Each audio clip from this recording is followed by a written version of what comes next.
율법의 완성자는 누구라고 했습니까? 누굽니까? 예수님이시죠. 율법의 완성자이신 예수님은 지난주에 율법을 열심히는 지키는데 율법을 굉장히 열심히 지킵니다. 그런데 율법은 열심히 지키지만 율법을 왜 지켜야 하는지는, 율법을 왜 지켜야 하는지는 제대로 알지 못하고 그 율법을 주신 하나님의 참된 그 의도와 그런 하나님의 그 목적은 알지 못한 채 그저 열심히만 율법을 지키고 있는 이 이스라엘, 이 유대인들을 향해 예수님은 이 율법에 대해서 다시 설명해 주시는 것을 우리는 지난 시간에 함께 나눴던 것 기억나십니까? 네, 기억나실 줄로 믿습니다. 율법에 대해서 다시 해석해 주시는 거예요. 율법이 무엇인지에 대해서 그 율법의 실제적인 그 예를 들어주시면서 율법에 대한 새로운 기준을 제시해 주셨죠. 그래서 지난주에 예수님은 어떤 계명에 대해서 우리에게 다시 말씀해 주셨습니까? 뭐 하지 말라? 네, 살인하지 말라. 살인하지 말라라는 그 계명을 가지고 그 계명을 어떻게 지켜야 되는지, 그 계명의 진정한 그 의미는 무엇인지에 대해서 말씀해 주셨다는 거예요. 유대인들은 살인하지 말라라고 하는 이 율법에 대해서 생각할 때 어떻게 생각하면서 지켰어요? 내가 실제적으로 누군가를 해치지 않고, 내가 실제적으로 누군가를 정말 죽이지 않는 이상 나는 이 계명으로부터 자유하고, 나는 이 계명을 무지하게 잘 지키고 있고 나는 앞으로도 이 계명을 어길 일은 없을 것 같아 라고 생각하면서 살았다라는 거예요. 나는 살인하지 말라라는 이 계명은 난 잘 지키고 있어 라고 자부했다라는 것이죠. 하지만 예수님은 이 살인하지 말라라는 계명에 대해서 다시 설명해 주시기를 뭐라고 설명을 해 주시느냐, 살인은 단순히 사람을 해치는 것만이 살인이 아니라 마음으로 누군가를 미워하고 누군가에게 분노를 품고 그리고 누군가를 향해서 라가라는 욕을 하고 미련한 자다라고 하는 그런 저주를 하는 자, 그런 자들 역시도 무슨 죄를 범하는 것이다? 살인죄를 범하는 것이다 라는 것을 말씀하시면서 이 살인에 대한 새로운 그 기준을, 다소 충격적인 기준을 제시해 주셨다라는 거예요. 여러분, 이 기준으로 우리가 생각한다라면 우리는 이미 다 무슨 범이에요? 우리는 벌써 이미 다 살인을 저지른 사람들인 거예요. 마음 가운데 누군가를 미워하고 누군가에게 분노하는 그 마음을 품는 것 자체가 살인하는 거다라고 이렇게 말씀하시니, 그렇게 되면 이 살인을 저지르지 않은 사람이 누가 있겠냐라는 거예요. 그런데 여러분, 사실 생각해 보면요, 정말 이 살인은요, 무엇으로부터 시작함을 우리는 깨닫게 됩니까? 마음으로부터 시작된다라는 것을 우리는 부인할 수가 없어요. 이 살인이라는 그 모습은 우리의 마음으로부터 그것이 시작되더라라는 거예요. 우리가 누군가를 미워하는 그 마음부터, 누군가를 분노하고 누군가를 향해 미워하는 그 마음이 생기면, 그리고 그 마음을 우리가 계속해서 방치하고 그 마음을 계속해서, 말씀도 아닌데 그것을 계속해서 묵상하고 계속해서 그것을 깊이 있게 생각하면서 그 마음을 방치시키고 그것을 계속해서 키우다 보면 어떻게 되는 거예요? 사단의 도움으로 그 누군가를 미워하는 그 마음과 누군가를 향한 그 분노는 처음에는 마음에만 있었는데 나중에는 점점 어떻게 되는 거예요? 바깥으로 튀어나오는 거예요. 처음에는 마음에만 있었는데 그것이 야이 나가야 이렇게 말하는 그런 모습으로 튀어나오기도 하고, 더 나아가서는 정말 실제적으로 그 사람을 해치는 모습까지도 이어지게 되더라라는 거예요. 그래서 여러분, 우리가 지난주에도 말씀드렸지만 무릇 지킬 만한 것 중에 우리는 무엇을 가장 먼저 지켜야 된다는 거예요? 마음을 지켜야 된다는 거예요. 마음을 지키지 못하고 마음이 망가져버리면 우리의 행동도 망가져버리고 우리의 삶의 모습도 망가지게 된다는 것을 늘 기억하시길 주님의 이름으로 축복합니다. 그러면서 예수님은 예배보다 우리에게 먼저 되어야 되는 것이 무엇인지에 대해서 말씀하셨어요. 너희들 예배 드리기 전에 너희들 먼저 해야 될 것이 있어. 무엇을 먼저 하라는 거예요? 너희들의 관계를 먼저 회복하라는 거예요. 예배드리러 올 때에 너희들이 만약에 누군가를 화나게 하고 누군가를 분노하게 한 일이 생각나거든, 예배하기 전에 먼저 그에게 찾아가서 뭐 하라는 거예요? 서로 화해하라는 거예요.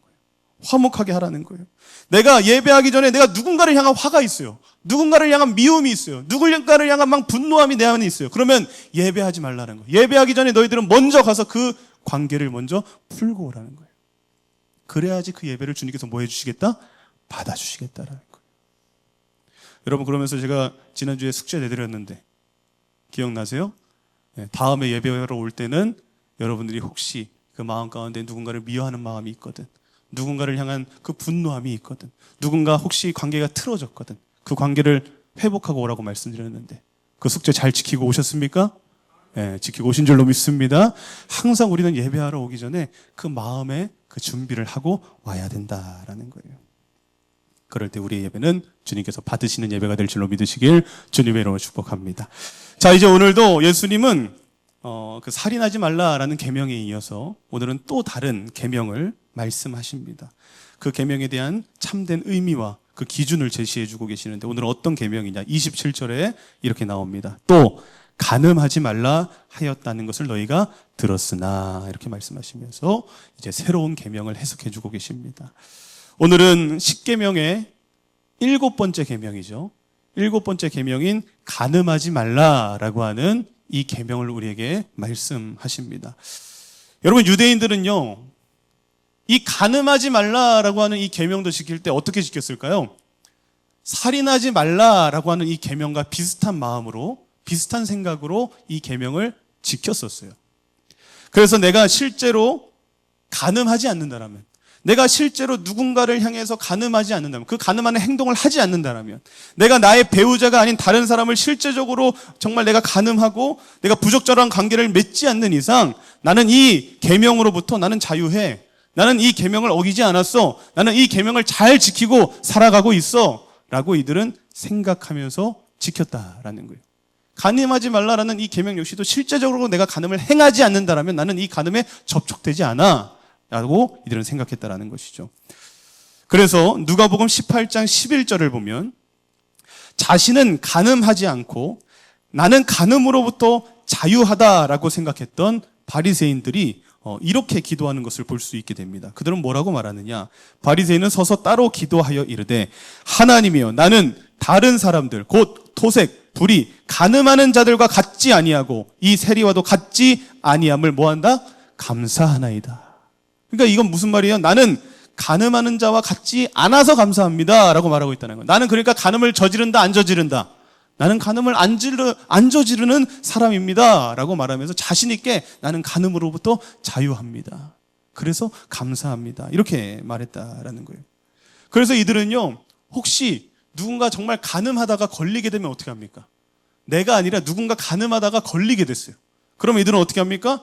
그를 아주 강하게 정죄하면서, 아주 욕하면서 그들을 향해 뭘 집어던졌어요? 돌을 집어던졌다. 돌을 집어던져서 그 사람을 다 돌에 맞아 죽게 했다라는 거예요. 왜 그럴 수 있는 거예요? 나는 간음하지 않았다 라고 하는 그 마음이 그 안에 있는 거예요. 나는 간음으로부터 자유하다. 그만큼 간음을 그들은 큰 죄로 여겼고요, 또 그만큼 나는 간음으로부터 나는 자유하다라고 생각했다라는 것이죠. 그런데 여러분, 그렇게 나는 간음으로부터 자유하다라고 생각했고 나는 죄가 없다라고 생각해서 이 간음하는 자들을 돌로 치려 했던 그 유대인들을 향해서 예수님은 뭐라고 말씀하시느냐? 성경을 보니까 이 간음한 자를 향해서 돌을 던지려고 하는, 나는 간음하지 않았다라고 자부하는 그 유대인들을 향해서 예수님이 뭐라고 말씀하시느냐? 요한복음 8장 7절에 보니까 이렇게 말씀합니다. 같이 읽겠습니다. 시작. 이에 일어나 이르시되 너희 중에 죄 없는 자가 먼저 돌로 치라. 이렇게 말했다는 거예요. 간음하는 자를 향해서 돌을 치려 죽이려고 하는 그 유대인들을 향해서 예수님께서 뭐라 그러느냐? 너희 중에 죄 없는 자가 치라는 거예요. 너희 중에 이 간음을 저지르지 않은 자들은 치라. 이렇게 말씀하고 있는 것이죠. 그러니까 여러분, 이 말은 뭐예요? 너희들 중에 간음으로부터 자유한 자가 있다 없다? 없다라는 것을 지금 분명하게 밝히시고 계심을 여러분 믿으시길 주님으로 축복합니다. 여러분, 우리가 지금 살고 있는 이 대한민국, 또 이 대한민국뿐만 아니라 이 전 세계를 바라봤을 때 이 2025년도 이 현 시대를 여러분 바라보면 어떻습니까? 이 현 시대를 바라보면 여러분, 이 시대가 지금 이 간음이라고 하는 이 단어를 생각할 때 이 시대를 살아가고 있는 사람들은 이 간음을 어떤 의미로 생각하고 받아들이고 있을까? 라는 것을 한번 생각해 봅니다. 여러분, 이 시대는요, 보니까요, 요즘은, 제가 뭐 청소년 뭐 이럴 때와도 또 다른 분위기로 세상이 금방금방 바뀌어가죠. 요즘은 이 시대를 바라보다 보면 정말 이래도 되나? 와, 정말 이렇게 살아도 되는 건가? 싶을 정도로 요즘 젊은이들, 요즘 저도, 아직 저도 젊은인데, 요즘 젊은이들을 보고 또 이렇게 학생들을 보고 이 시대를 바라보면 정말 이래도 되나? 싶은 생각이 한두 번 들 때가 있는 게 아닙니다. 저도 그런데 여러분들은 어떻겠습니까? 야, 정말 이래도 되나 싶을 정도로 요즘은 너무나도 자유로운 성 문화를 가지고 있어요. 성인지를 가지고 살아가죠. 요즘은 남자친구, 여자친구 사이에 이렇게 관계를 맺는 것은 너무나도 뭐한 것으로 요즘 여기는 시대예요? 자연스러운 것으로 여기는 그런 시대더라고요. 남자친구가 여자친구와 이렇게 관계를 맺는 것에 대해서 너무 자연스럽게 생각을 하더라는 거예요. 여러분 젊었을 때 남자친구, 여자친구랑 막 몇 번 몇씩 여행 가는 거 허용이 됐습니까? 안 됐잖아요. 근데 요즘은 요즘 애들은 뭐 연애할 때 신혼여행들 다 갔다 오더라고요. 정말로요. 연애할 때 비행기 타고 신혼여행을 다 갔다 오더라고요. 그게 신혼여행이지 뭐예요, 그게. 저만 그렇게 생각하는 거예요? 네. 요즘은 그런 생각을 가지고 젊은이들이 살아가더라라는 거예요. 그리고 여러분, 남자친구, 여자친구들 사이에 그런다라는 것은 양반이죠. 요즘은 처음 만난 사람들끼리도 그냥 뭐 이렇게 하룻밤 이렇게 지내는 것에 대해서 부끄러워하질 않아요. 자랑스럽게 여기고 막 서로의 친구들에게 막 말하기도 하고. 그런 것에 대해서 문제의식이 전혀 없는 그런 시대를 살아가고 있다라는 것이죠. 그리고 그런 시대적인 분위기를 반영하듯이 간음하는 자, 간통하는 사람은 2년 이하의 징역형에 처할 수 있다라고 하는 이 간통죄가 뭐였어요? 없어졌어요. 폐지돼서 시대에 맞지 않다라고 해서 2015년도에 그 간통죄가 폐지가 되었다라는 거예요. 더 이상 간음하는 것으로, 더 이상 간통하는 것으로 이제는 사회적으로 처벌을 하지 않겠다라고 사회가 선언했다라는 거예요. 그래서 왜 그것이 폐지됐나 이렇게 좀 살펴보니까 왜 그것이 폐지되느냐?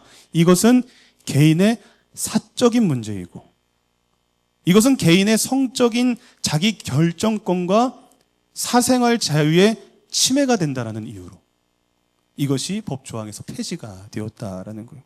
그러니까 그런 것들은 개인의 문제다라는 거예요. 개인의 사생활이고 그건 개인의 자유다라고 세상은 인정해 버린다라는 것이죠. 그래서 여러분 요즘은요 실제적으로 정말 간음을 저질러도 그것을 죄로 인식하지 않는 분위기가 있어요. 간음을 저질러도 그것을 부끄러워하지 않고요. 그것을 죄로서 생각조차 하지를 않는 그런 시대 속에서 우리는 살아가고 있다는 것을 부정할 수 없다라는 거예요. 저는 좀 충격적인 얘기를 이렇게 들었었는데 요즘은 회사원들 사이, 그러니까 믿지 않는 자들, 또 회사원들 사이에서 서로가 남자친구, 여자친구 얘기하는 게 너무나도 자연스럽다라는 거예요. 결혼한 사람들이.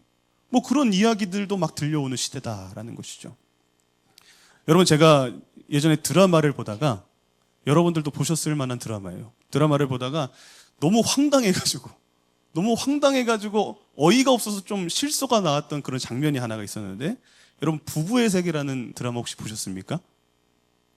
안 보시고 사시는군요. 그때 저는 봤어요. 저는 드라마 잘 안 보긴 하는데 그때 그거는 너무 그때 한창 이슈가 돼가지고 부부의 세계라고 김희애 배우가 나오고 요즘 많이 나오는 박해준 배우가 나오는 그런 드라마였어요. 그래서 이 김희애의 남편이 박해준 씨가 바람을 피는데 바람을 피다 걸렸죠. 바람을 피다 걸려가지고 아내가 가가지고 거기 가서 막 난장을 친 거예요. 난리를 쳐놓은 거예요. 그러니까 이 남편이 그렇게 걸렸으면 어떻게 해야 돼요? 아내한테 싹싹 빌어야죠.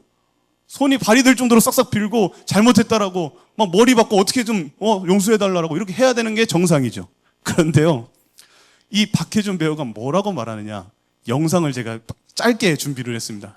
여러분 궁금할까봐 짧게 그 영상만 보도록 하겠습니다.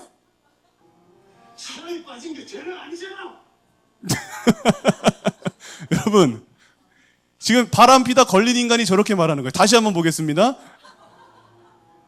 사랑에 빠진 죄는 아니잖아.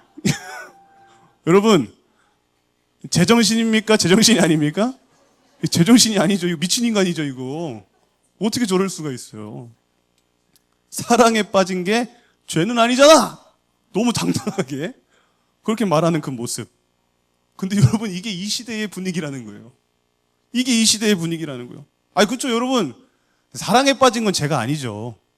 근데 아내를 두고 다른 사람과 사랑을 나누는 건 죄죠. 아멘이십니까? 아무리 세상이 괜찮다고 한들, 아무리 세상이 요즘은 그거 괜찮아. 야, 그럴 수 있는 거야. 요즘은 너무 그거 당연한 거야. 에이, 남자친구, 여자친구 만나는 게 뭐가 문제야? 이렇게 세상은 말할지언정, 여러분, 하나님께서 그것을 죄라고 하면 죄인 줄로 믿으시길 주님으로 축복합니다. 세상의 법으로 아무리 그 간통죄를 폐지시키고 그것은 더 이상 죄가 아닙니다 라고 인정해 줄지라도, 사회는 그렇게 말할지라도, 여러분, 성경이 그것이 죄라고 말한다라면, 하나님이 그것이 범죄라고 말한다라면 그것은 범죄인 줄로 믿으시길 주님으로 축복합니다. 세상의 죄는요, 보니까요, 계속 변해요.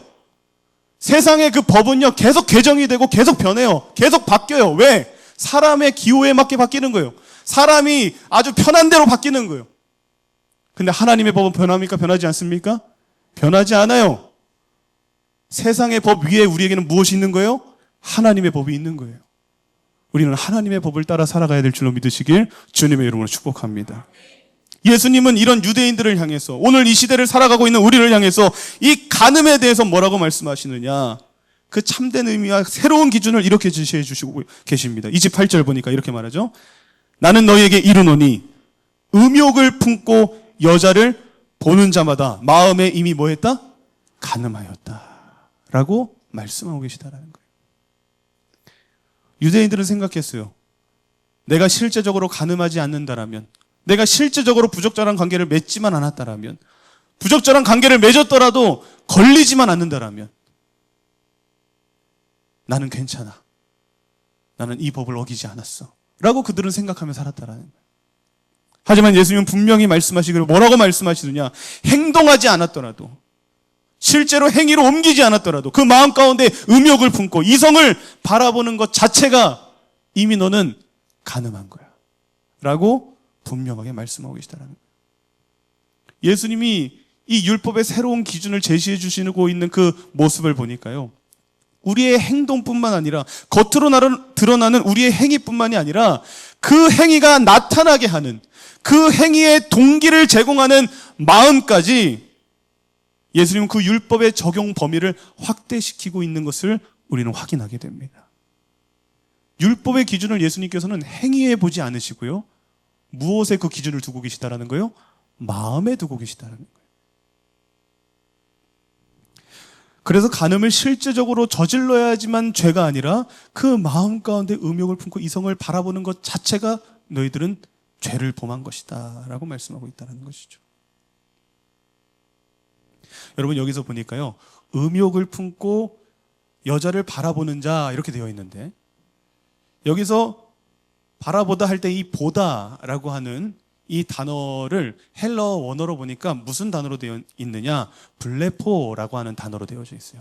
이 보다라고 하는 이 단어는 블레포라는 이 헬라어 원어인데, 이 헬라어 원어의 의미를 보니까 뭐라고 되어 있느냐, 이 보다는 그냥 보는 것이 아니라 주의를 기울여서 적극적으로 관찰하면서 보는 그 모습을 이 블레포라고 한다라는 거예요. 그냥 보는 게 아니에요. 여러분, 자연스럽게 보는 게 아니라 주의를 기울여서 적극적으로 관찰하듯이 보는 것, 그것이 지금 이 음욕을 품고 여자를 바라보는 자의 보다의 이 의미다라는 거예요. 그러니까 여러분, 우리가 이성을 바라볼 때 자연스럽게 보는 거 문제가 안 됩니다, 여러분. 자연스럽게 이렇게 보는 건 문제가 안 돼요. 그리고 그렇죠, 우리 이렇게 같이 지낼 때 봤을 때 딱 봐도 이쁘신 분들 있잖아. 아유, 이쁘네 말하는 거 문제 안 됩니다. 그냥 보면서 이쁘다라고 느낀 거 문제가 안 돼요. 그렇게 그냥 우리가 자연스럽게 보고 자연스럽게 이쁜 사람으로 인식하고 그냥 그렇게 지나가는 것, 자연스러운 것은 문제가 되지 않아요. 그런데 문제는 무엇이냐? 자연스럽지 않은 게 문제인 거예요. 자연스럽게 우리가 볼 수 있죠. 이렇게 보고 오늘 집사님 너무 오늘 이쁘게 하고 오셨네요, 이러고서 칭찬하고 지나갈 수 있죠. 이건 문제가 안 돼요. 근데 여러분, 제가 주의 깊게 제가 적극적으로 관찰하듯이 보면서 아유 집사님 이쁘시네요로 끝나지 아니하고 계속 같이 있으려고 그러고 이렇게 되면 문제가 됩니까 안 됩니까? 되는 거죠. 되는 거죠. 속으로 은밀한 생각을 품고 적극적으로 주의를 기울이며 면밀히 관찰하는 그 모습은 그것은 간음을 저지르는 것이다 라는 거예요. 여러분 겉으로 드러나고 나타난 행동은 간음의 결과고요. 우리가 행동으로 간음의 모습이 나타났다는 것은 무엇이냐면 겉으로 나타난 행동은 간음의 결과를 보여주는 것이고 그 모든 동기와 원인은 어디서부터 시작된다는 거예요? 마음으로부터 시작된다는 거예요. 마음으로부터 시작된다는 거예요. 그러니 마음으로 음욕을 품는 것 자체가 이미 간음한 것이다 라고 말씀하시는 예수님의 말씀이 여러분 사실입니까? 사실입니까? 사실이죠. 간음의 행동을 했다는 것은 그냥 결과로 나타났을 뿐이지 이미 마음속으로 우리는 간음을 저지르고 있다는 것을 부정할 수가 없다라는 거예요. 야, 그러면 여러분 우리 그러면 간음을 안 하기가 쉬워요, 어려워요? 어려운 것 같아요, 그죠? 간음을 안 한다는 게 쉽지는 않은 것 같아요. 그렇다면 여러분 우리가 간음하지 않기 위해서는 그럼 어떻게 해야 되느냐? 어떻게 해야 되느냐? 오늘 주님은 29절 30절에서 간음을 하지 않으려면 어떻게 해야 되는지 이렇게 말씀하십니다. 우리 같이 읽겠습니다. 시작!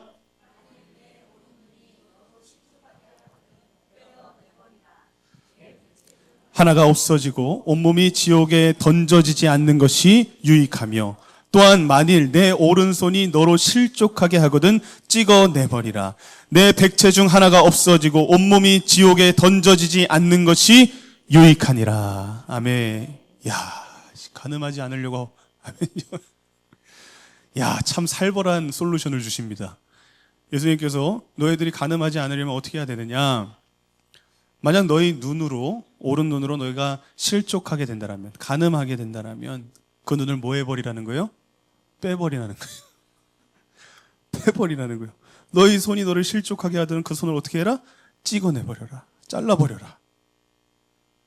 그러는 것이 너희가 건강한 육체로 지옥에 가는 것보다 너희 백체 중에 하나가 없을지언정 지옥에 던져지지 않는 것이 더 뭐하다? 유익하다 라고 말씀하고 계시다라는 거예요. 여러분 이렇게 되면요 우리 멀쩡한 사람이 있을까요? 없을까요? 멀쩡하기가 쉽지 않을 것 같아요. 우리는 다 불구로 이곳에 있어야 될 것 같아요. 이것을 문자 그대로 받아들이면 야 이거 우리 진짜 이거 큰일 난 문제입니다. 근데 이것을 문자 그대로 받아들이면 될까요? 안 될까요? 문자 그대로 이렇게 하라는 그런 의미는 아니죠. 이것을 문자 그대로 받아들이는 사람이 되게 있긴 하더라고요. 막 이것을 그대로 막 성경을 그대로 그냥 문자 그대로 읽어가지고 그대로 받아들여가지고 막 나 내 눈이 막 음욕을 품고 누군가를 바라봤어 그러면서 막 눈을 때리고 막 정말 이렇게 하는 사람이 혹시 있을 수 있죠. 근데 여러분 생각을 해보세요. 그렇게 해서 눈을 뽑았다고 한들 한쪽 눈을 여러분 뽑았어요. 그러면요 다시는 죄를 짓지 않을까요? 다시는 그 남은 한쪽 눈으로 음욕을 품지 않을 수 있을까요? 아니죠.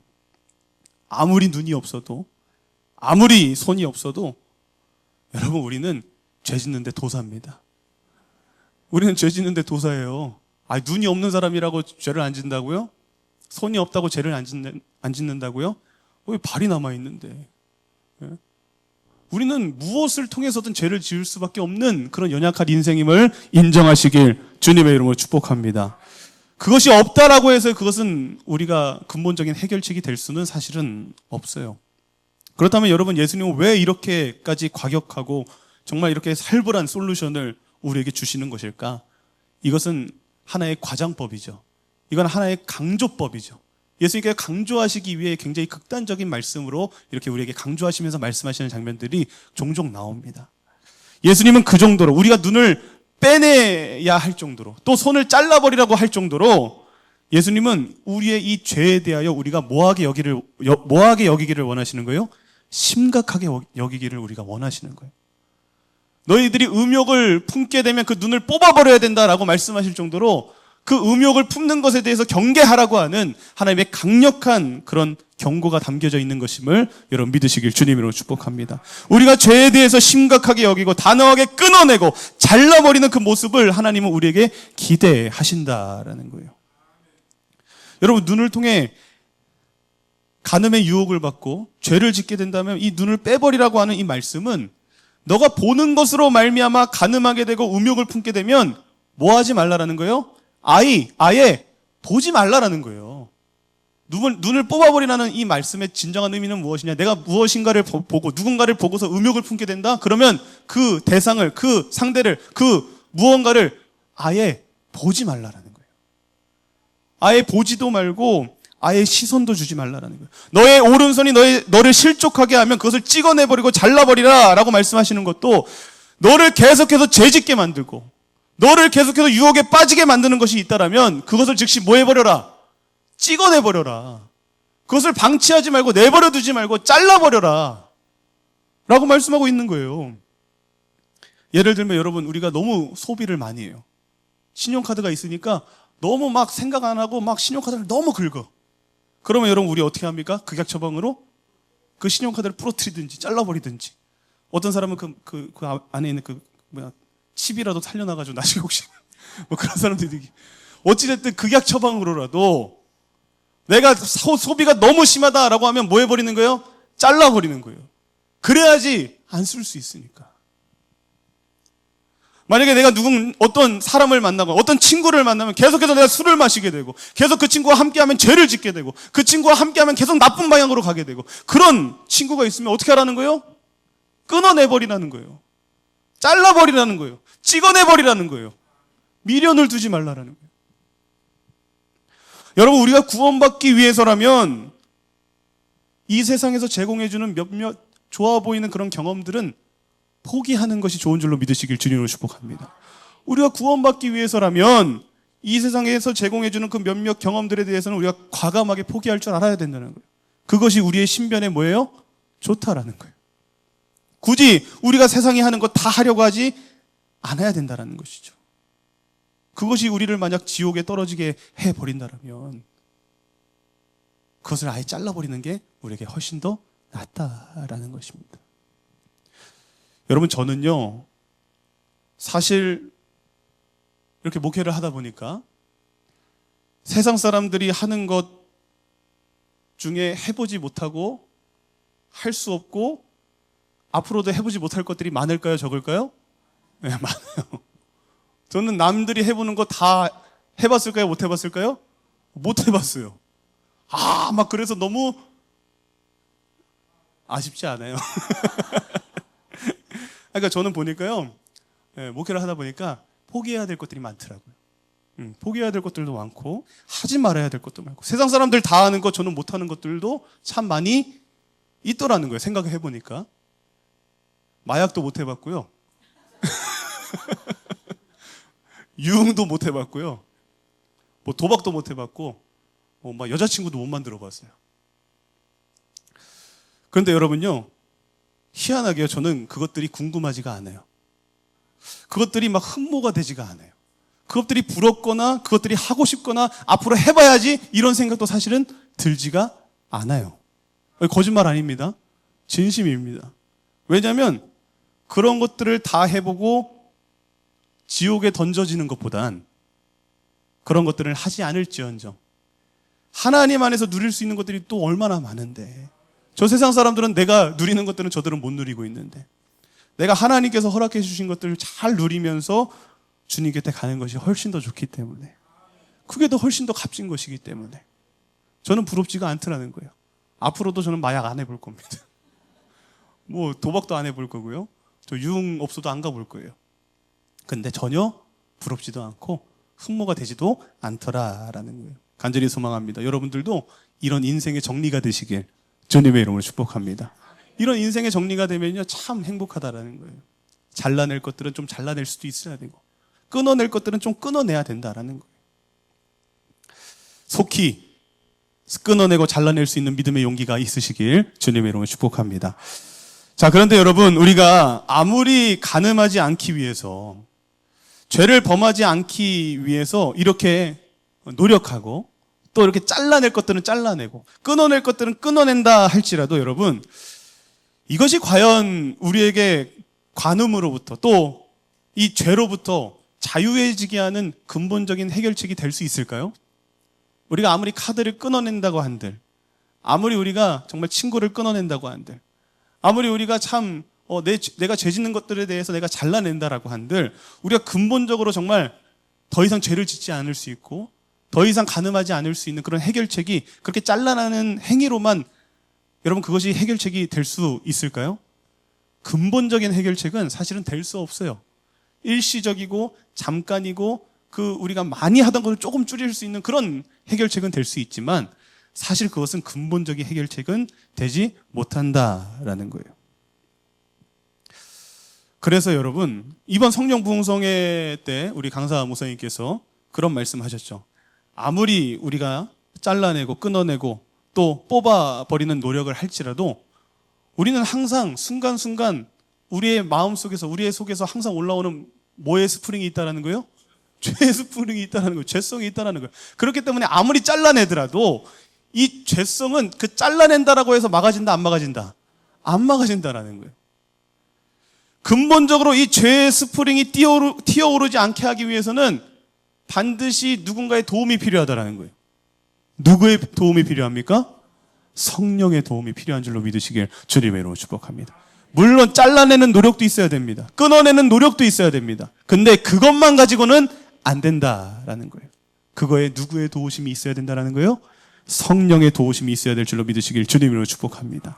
왜냐면요, 왜 성령의 도우심이 필요하느냐? 여러분, 우리 인간은요, 영과 혼과 육으로 이루어진 존재입니다. 우리 인간은 영과 혼과 육으로 이루어져 있다는 거예요. 영은 무엇입니까?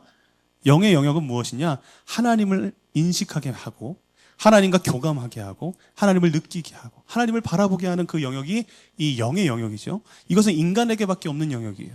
그리고 혼의 영역은 무엇입니까? 혼은 무엇입니까? 우리의 마음, 우리의 생각, 우리의 감정, 이런 것들을 관할하는 영역이 혼의 영역이고, 육은 무엇입니까? 육은 말 그대로 우리의 몸, 우리의 육체를 관할하는 영역이죠.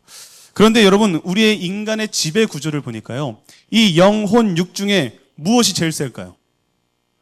네. 어떤 분들은 육이 제일 세다라고 생각해요. 왜냐면 내가 육이 아프면 막 다른 게 만사가 다 싫어지니까. 근데 아니요, 영이 제일 세요. 우리 인생의 그 지배 구조를 보면, 우리 인간의 지배 구조를 보면 영, 혼, 육 가운데 그 지배 구조가 어떻게 되냐? 영이 가장 세고 그 다음이 혼이고 그 다음이 육인 거예요. 그러니까 육과 혼은 무엇을 따르게 돼 있어요? 영을 따르게 되어져 있다라는 거예요. 영이 혼과 육을 지배하고 있음을 여러분 기억하시길 주님으로 축복합니다. 그래서 여러분, 우리가 항상 어떤 건강에 제일 신경 써야 되냐면, 우리는 보통 육의 건강에 제일 신경 씁니다. 그죠? 조금만 상처만 나도 즉시 약 바르고, 조금만 아파도 즉시 병원 가고. 근데 영이 아플 때는 생각보다 우리가 잘 관리를 하질 않는 모습을 좀 우리가 보게 되죠. 근데 우리가 영이 건강해야 된다는 거예요. 우리가 영이 건강하면요, 우리의 영이 하나님의 영의 지배를 받게 되고 성령의 충만함을 받게 되고 성령께 붙들리게 되면 어떻게 되느냐? 우리의 혼이 건강해진다는 거예요. 우리의 생각, 우리의 마음, 우리의 감정이 건강해질 줄로 믿으시길 주님의 이름으로 축복합니다. 여러분, 성령 충만 경험해 보셨죠? 그러니까 어때요? 성령이 우리에게 임하면, 여러분 기도 끝나고서 집에 돌아갈 때 보면 어때요? 막 세상이 아름다워요? 무지하게 아름다워요? 무지하게 아름다워지는 거예요. 막 내가 교회 올 때는 막 너무나도 좌절감이 많았고 너무나도 슬펐고 막 문제로 인해서 내 마음 가운데 정말 더 이상 답이 안 보이는 그런 답답함을 가지고 교회에 왔는데, 간절히 주님 앞에 기도하다 보니까 하나님이 은혜를 부어주시고 성령께서 우리에게 임하심으로 말미암아 성령의 충만함을 받고 집에 돌아갈 때 되면 어때요? 그 절망과 그 슬픔은 뭐로 바뀌어 있어요? 소망과 기쁨으로 바뀌어 있더라는 거예요. 우리의 혼이 영의 지배를 받기 때문에 영이 우리에게 임하면 그 혼은 건강해질 줄로 믿으시길 주님의 이름으로 축복합니다. 그렇게 근데 혼이 건강해지잖아요? 그럼 우리의 육도 건강해진다는 거예요. 우리의 혼이, 우리의 감정이, 우리의 생각이 건강해지니까 우리의 육신도 활기차지는 거예요. 우리 육신도 힘이 나기 시작하는 거예요. 우리의 행동도 어떻게 되는 거예요? 선한 모습이 나타나게 되고 사람들에게 본이 되는 모습이 나타나게 되고 예수님의 모습이 나타나게 돼요. 하지만 여러분, 영이 병들면 어떻게 됩니까? 영이 건강하지 못하면 어떻게 돼요? 하나님의 영이 아닌 사단의 영이 나를 지배해요. 악한 영이 나를 지배하게 돼요. 그럼 어떻게 되는 거예요? 우리의 혼이 망가져요. 우리의 생각이 망가져요. 우리의 감정이 망가져요. 우리의 마음이 망가지게 된다는 거예요. 그래서 나쁜 생각, 막 미움, 분노, 절망 이런 것들이 우리 안을 뒤덮게 된다는 거예요. 그리고 그렇게 혼이 망가지니까 어떻게 되는 거예요? 우리 육도 망가지는 거예요. 무기력해지는 거예요. 우리 육신이 무기력해지고 우리의 행동도 나빠지고 우리 악한 영에 붙들린 인생들이 여러분 실제적인 살인을 저지르게 되는 거예요.